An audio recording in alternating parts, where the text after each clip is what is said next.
Hello everyone, आज हम affinity chromatography को डिस्कस करेंगे। आज एफिनिटी क्रोमेटोग्राफी और एलसीएमएस दोनों वीडियो में एक साथ डालूंगी, एक के बाद एक। तो पहले मैं एफिनिटी क्रोमेटोग्राफी डाल रही हूँ, जिसको आप लोग पढ़ते रहिएगा। फिर कुछ टाइम बाद एलसीएमएस वाला वीडियो भी मैं अपलोड कर दूंगी। तो देखिए, एफिनिटी क्रोमेटोग्राफी क्या है। क्रोमेटोग्राफी के बारे में हम पढ़ चुके थे, उसमें हमने जेल फिल्ट्रेशन क्रोमेटोग्राफी पहले ही देख लिया है। तो एफिनिटी क्रोमेटोग्राफी भी एक तरीके की क्रोमेटोग्राफी ही है, जो कॉलम क्रोमेटोग्राफी है। मतलब इसमें हम कॉलम का यूज़ करते हैं, ठीक है। तो कॉलम क्रोमेटोग्राफी है, ये एक तरीके का इसका टाइप है। कहीं कहीं इसको बायो सिलेक्टिव एड्जॉर्प्शन के नाम से भी जाना जाता है, या पहले इसको बायो सिलेक्टिव एड्जॉर्प्शन के नाम से जानते थे, लेकिन अब इसको हम एफिनिटी क्रोमेटोग्राफी के नाम से जानते हैं। बायोसिलेक्टिव एड्जॉर्प्शन का क्या मतलब है। सिलेक्टिव बायो पार्टिकल किसी भी सरफेस पर अगर एड्जॉर्ब हो जाते हैं तो हम उनको प्यूरिफाई कर सकते हैं। जैसे मान लीजिए कि हमारे कोई बायो मॉलिक्यूल्स हैं, उनको हमें सेपरेट करना है, तो हमें पता है कि एक पर्टिकुलर बायो मॉलिक्यूल किसी सरफेस पे एड्जॉर्ब हो सकता है या किसी मैट्रिक्स में एब्जॉर्ब हो सकता है, तो इसके इस जो प्रॉपर्टी का यूज़ करके हम उसको सेपरेट कर सकते थे। तो बस इतना समझ लीजिए, बायोसिलेक्टिव एड्जॉर्प्शन इसी का एक नाम है, जिसको हम अब बेटर वे में एफिनिटी क्रोमेटोग्राफी के नाम से जानते हैं। अब ये एफिनिटी क्रोमेटोग्राफी जो होती है, इसका नाम क्यों पड़ा, क्योंकि ये बेस्ड होती है binding affinity between two molecules. दो मॉलिक्यूल्स के बीच की बाइंडिंग एफिनिटी पे ये बेस होती है, मतलब वो कितना अच्छा बाइंड कर रहे हैं। दो मॉलिक्यूल, कौन कौन से दो मॉलिक्यूल, लीगेंड और टारगेट मॉलिक्यूल। लीगेंड मॉलिक्यूल रहेगा, टारगेट मॉलिक्यूल रहेगा। टारगेट मॉलिक्यूल हमारे सैंपल में रहेगा। हमारे सैंपल में कई तरीके के मॉलिक्यूल रहेंगे, उनमें से कोई एक मॉलिक्यूल लीगेंड के साथ बाइंड हो पाएगा। लीगेंड कहाँ पे रहेगा, हमारे स्टेशनरी फेज में सपोर्ट सिस्टम के साथ अटैच रहेगा, ठीक है।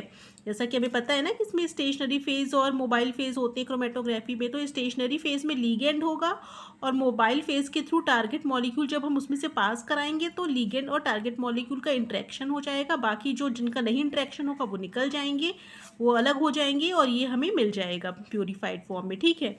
तो लीगेंड और टारगेट मॉलिक्यूल की बाइंडिंग एफिनिटी पे ये बेस्ड होता है। इसके अलावा देखिए, जो ये टारगेट मॉलिक्यूल और लीगेंड की बाइंडिंग होती है, वो परमानेंट बाइंडिंग नहीं होती है, वो रिवर्सिबल बाइंडिंग होती है, रिवर्सिबल इंटरेक्शन होता है। मतलब हम उस टारगेट मॉलिक्यूल को उस लीगेंड में से बाद में छुड़ा भी सकते हैं। ऐसा नहीं कि एक बार बाइंडिंग हो गई तो हमें मिलेगा ही नहीं, तो प्यूरीफाई कैसे होगा, उसमें अटैच ही रह जाएगा।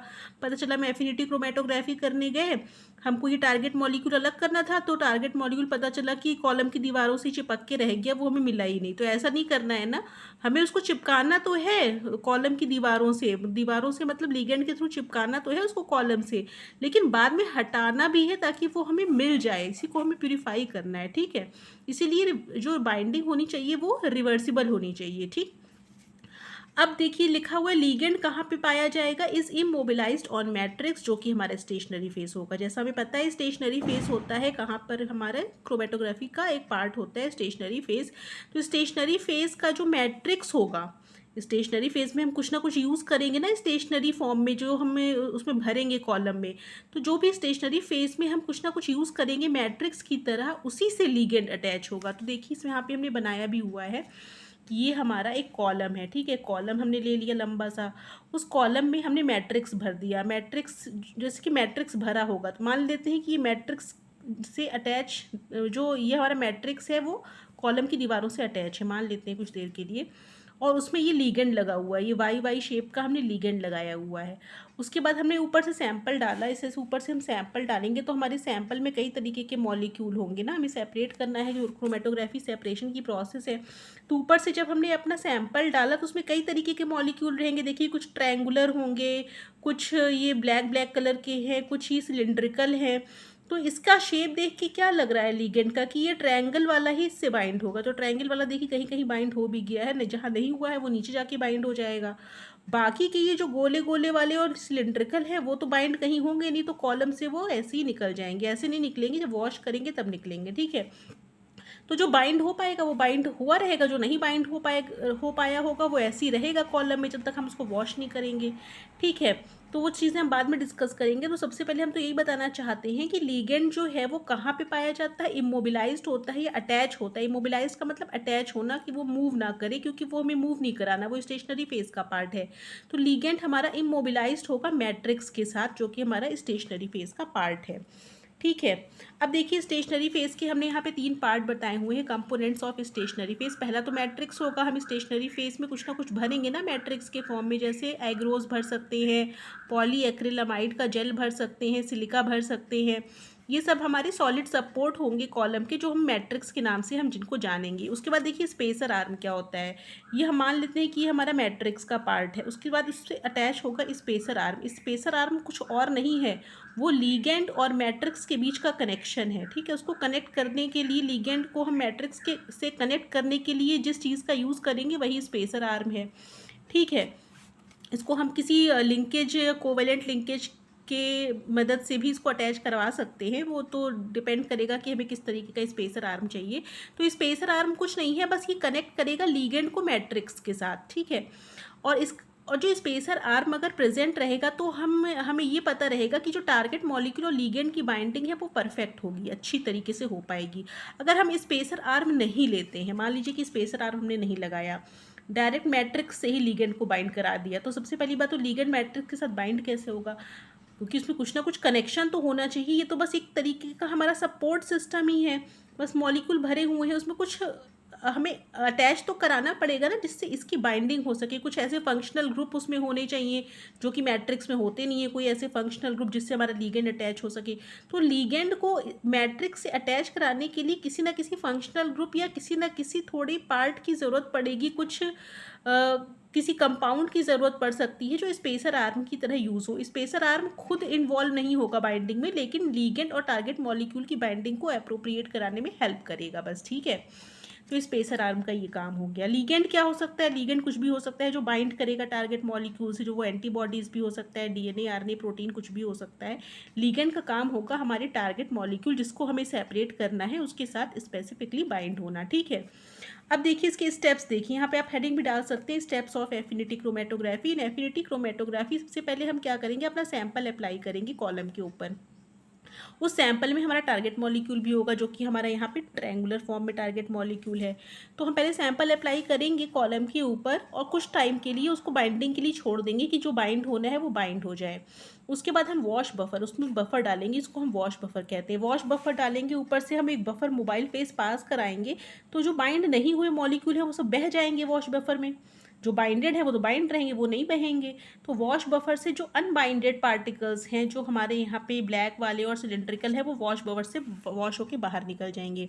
उसके बाद हमारा इल्यूशन बफर आएगा। इल्यूशन बफर क्या करेगा, जो लीगेंड और टारगेट मॉलिक्यूल की जो बाइंडिंग थी उसको रिवर्स करेगा, मतलब उससे लीगेंड से टारगेट मॉलिक्यूल को छुड़ाएगा इल्यूशन बफर। वो कैसे छुड़ाएगा, क्योंकि उसमें कुछ ऐसे कंपोनेंट्स होंगे जो यहाँ पे इस बाइंडिंग को वीक कर देंगे और उसको इल्यूट करा देंगे ट्रायंगुलर वाले मॉलिक्यूल को।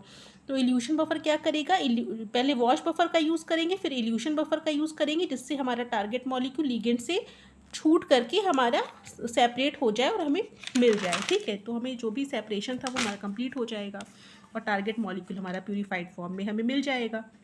ठीक है, तो इस तरीके से एफिनिटी क्रोमेटोग्राफी का यूज़ किया जाता है। इसकी एप्लीकेशन देख लीजिए कहाँ कहाँ पे हैं। एप्लीकेशन में देखिए, एंटीबॉडी या किसी प्रोटीन का प्यूरिफिकेशन कराना है तो हम इस प्रोसेस को यूज़ कर सकते हैं। जैसे एंटीबॉडी का प्यूरिफिकेशन कराना है तो एंटीबॉडी की अगेंस्ट में कोई हम प्रोटीन लगा देंगे, उसमें वो एंटीबॉडी से बाइंड हो जाएगा। प्रोटीन को प्यूरिफाई कराना है तो उसमें हम एंटीबॉडी लगा देंगे, तो वो एंटीबॉडी प्रोटीन को कैप्चर कर लेगा। एंजाइम एस्से में, एंजाइम एस्से करने के लिए हमें एंजाइम प्यूरिफाइड फॉर्म में चाहिए। एंजाइम को प्यूरिफाइड फॉर्म में हम कहाँ से लेंगे, उस एंजाइम का जो सबस्ट्रेट होगा उसको लगा देंगे हम, पता चला, तो वो उसको कैच कर लेगा। तो बाइंडिंग एफिनिटी जिसकी होगी उसी के बेसिस से उसको हम सेपरेट करेंगे। इसके अलावा एंटीजन एंटीबॉडी का इंटरेक्शन पता करना है, तो हमने मान लीजिए एंटीजन को कॉलम में भर दिया, एंटीबॉडी को गया तो एंटीबॉडी को कॉलम में भर दिया। अगर एंटीबॉडी को भरा है तो एंटीजन को पास कराएंगे, तो जो उसका एंटीजन होगा वो उसमें चिपक जाएगा। अगर एंटीजन को बाइंड कराए हुए हैं तो हम कई तरीके की एंटीबॉडी पास कराएंगे, तो हमें ये पता चल जाएगा वो एंटीजन किस तरह की एंटीबॉडी से इंटरेक्ट कर रहा है, तो हमें एंटीजन का नेचर भी पता चल जाएगा। इसके अलावा हम सिंगल न्यूक्लियोटाइड पॉलीमॉर्फिज्म और म्यूटेशंस जो होते हैं डीएनए सीक्वेंस में, उनका भी पता लगाने के लिए करते हैं। ये कैसे करेंगे, क्योंकि हमारा डीएनए सीक्वेंस का एक पर्टिकुलर कोई सीक्वेंस है, ठीक है, वो किसी प्रोटीन के साथ बाइंड कर रहा है मान लीजिए, ठीक है, या ट्रांसक्रिप्शन फैक्टर के साथ बाइंड कर रहा है। लेकिन अगर उसमें एक भी न्यूक्लियोटाइड का अगर म्यूटेशन हो गया तो वो ट्रांसक्रिप्शन फैक्टर के साथ बाइंड नहीं करेगा। ठीक है, तो हम इसमें क्या करेंगे, ट्रांसक्रिप्शन फैक्टर को हम या तो हम ट्रांसक्रिप्शन फैक्टर को लिगेंड की तरह यूज़ कर लेंगे, उसमें से पास कराएंगे। अगर डीएनए मॉलिक्यूल बाइंड हो जाता है तो मतलब उसमें म्यूटेशन नहीं है, अगर नहीं बाइंड होते हैं मतलब म्यूटेटेड डीएनए सीक्वेंस हो गया है। इसके अलावा एक और हमें कहीं ना कहीं से कुछ लिखना ही था, तो हमने लिख दिया removal of unwanted impurities from a sample. कोई हमारा सैंपल है, उसमें से कुछ इम्प्योरिटीज़ हटानी है, किसी चीज़ का प्यूरिफिकेशन करना है, तो भी हम इस प्रोसेस को यूज़ कर सकते हैं। ठीक है, तो ये आपकी एप्लीकेशन के 5 पॉइंट हो जाएंगे। तो इसको आप लोग देख लीजिएगा, एफिनिटी क्रोमेटोग्राफी में इतना सफिशिएंट है। और डायग्राम बना दीजिएगा आप लोग। देखिए, कोई भी अगर आपको क्रोमेटोग्राफी पूछी जा रही है तो कोशिश करिएगा डायग्राम ज़रूर बनाइए, उससे ज़्यादा वो इफेक्टिव हो जाएगा, आपको अच्छे मार्क्स मिलेंगे। ठीक है, तो अभी के लिए इतना ही रखते हैं। एलसीएमएस मैं आपको शाम तक अपलोड कर दूँगी। ठीक, ओके, थैंक यू।